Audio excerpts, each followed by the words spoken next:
This is America. Don't catch you slipping now. Don't catch you slipping now. I expected white people to be mad. I really don't give a damn what white people think about me. So you see me cloaked in the Black American heritage flag in the video, but then you also see the flags behind me, the ethnic flags behind me stitched together, Nigerian flags, and and I wanted to make sure what was important to me was, like I said, to promote Black unity and Black community, because under the umbrella of white supremacy and racism, we are all Black here in this country, and cops pull us over, they're not asking you, hey, are you Jamaican? That's a fact. Where you from? That's a fact. They're not asking that. You just Black. So I wanted to detail these shared experiences across the diaspora. And I know it has upset a couple of people, which I can understand to a degree, because I feel like Black Americans, we want so badly to be represented and we want something of our own, because we feel like people have taken from our culture. And I understand that to a degree and still do.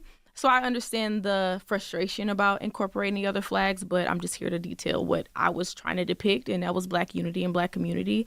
And I'm not trying to divide the diaspora. That will never be my intentions. Unfortunately, that's just not what I'm trying to do. I'm here to bring us together. I knew you had something. You were the chosen one!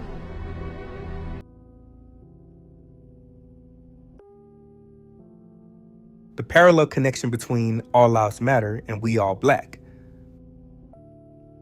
When people say Black unity or we all Black when we are talking about specific heritage, culture, lineage, and delineation, how is that not in the same spirit of when people were saying ALM when the BLM movement started? Saying we all Black and Black unity is a click word response to Black Americans delineating ourselves from other ethno-cultural, ethno-national groups. It is now a reactionary slogan intended to neutralize or delegitimize Black American delineation. But why? It's very interesting, TBH. We all Black unity functions today in a way structurally identical to how All Lives Matter functioned in 2015. In both cases, a specific claim was made about historical patterns that BAs experienced from another group. BLM equals police violence against Black Americans. Delineation equals ethno-cultural osmosis and ethno-cultural conflation against BA from other melanated groups. It's a reflex that crystallized into a universalist reactionary slogan. Both responses use inclusivity language to dilute specificity and protect existing hierarchies. It is used as a social auto-defense to preserve an illusion of unity while avoiding accountability or preserving integrity or even correcting phenotypical conflation when ironically other groups within the We All Black crowd delineate heavily. In both cases, All Lives Matter and We All Black are inclusive slogans that act as a linguistic weapon of control. All Lives Matter demanded assimilation into a system that lacks accountability for police brutality and racist policies. We All Black demands assimilation into a system that lacks integrity for ethnocultures and Pan-African romanticism. Both are hegemonic reactions to a group attempting to self-define, decolonize, and exit the umbrella of imposed categories and frameworks.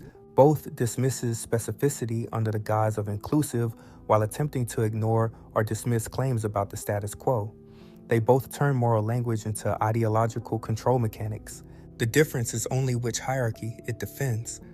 All Lives Matter protects white dominance, but We All Black protects post-colonial Pan-African flattening that refuses to acknowledge delineations when it comes to Black Americans. But why? Because the concept of Black as a socio-political, ethno-national, and socio-cultural identifier is the blueprint of the romanticized Black Atlantic identity, what is called the diaspora, that conflated Blackness within Pan-African frameworks. Do you see how clever it functions? This makes it so that BA culture is fuel for Pan-Africanism, a sort of glue. It recontextualized Black Americans within that framework in a way that everything we produce can be attributed to others or have their origin outside of our experiences. It's usurpation, with the ultimate irony being that it propagates phenotypical conflation, which is a byproduct of racist European taxonomic systems. It's extremely racist, and it's a hallmark of white racism from a white lens, assuming because a group share phenotypical similarities with another group that they must be the same exact person. They do Asians like this, Africans, Arabs, Latin Americans, Hispanic people, etc., etc., is the direct descendants of allegorizing geographical locations, allegory of the 4 continents. Before I start ranting and going on and on, LOL Ema finished this by saying, WAB just like ALM is basically screaming, shut up, or stop centering yourself because your claims makes me uncomfortable, so I'm universalizing the issue until it disappears. Both function to reinforce existing paradigms or ideologies. This is why so many get hostile when you do it. It is cognitive dissonance and threatens the status quo, especially Pan-Africanism, disguising itself as pro-blackness. Pro-blackness is all about decolonization and sovereignty, literally nation building and black power, which is contradicted by the need to leave home in search of better opportunities and going willingly into the belly of the beast.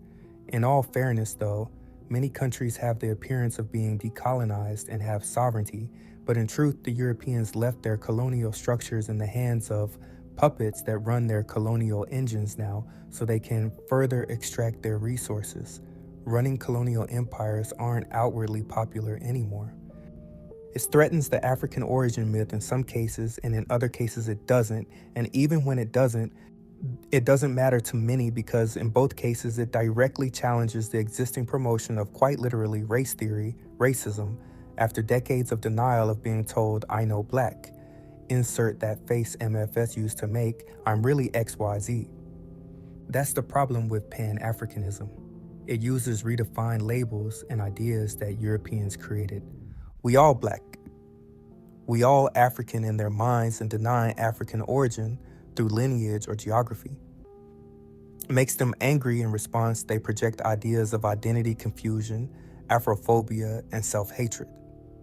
Denying Africa geographically or African SSAD descent is in their minds done out of internalized racism or self-hating due to the decades of propaganda put out against Africa and populations groups in Africa, which is ironic because that's the same reason many deny conflation with black identity.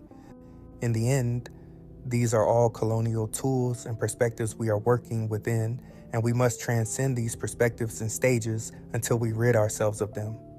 We must break the chains that was placed on us and then break the chains that we placed on ourselves by any means necessary. If we want liberation and sovereignty for all colonized groups, we need a world of better definition and systems of integrity to reflect truth instead of pseudo-racial ideology just because it's the established social consensus, because ultimately,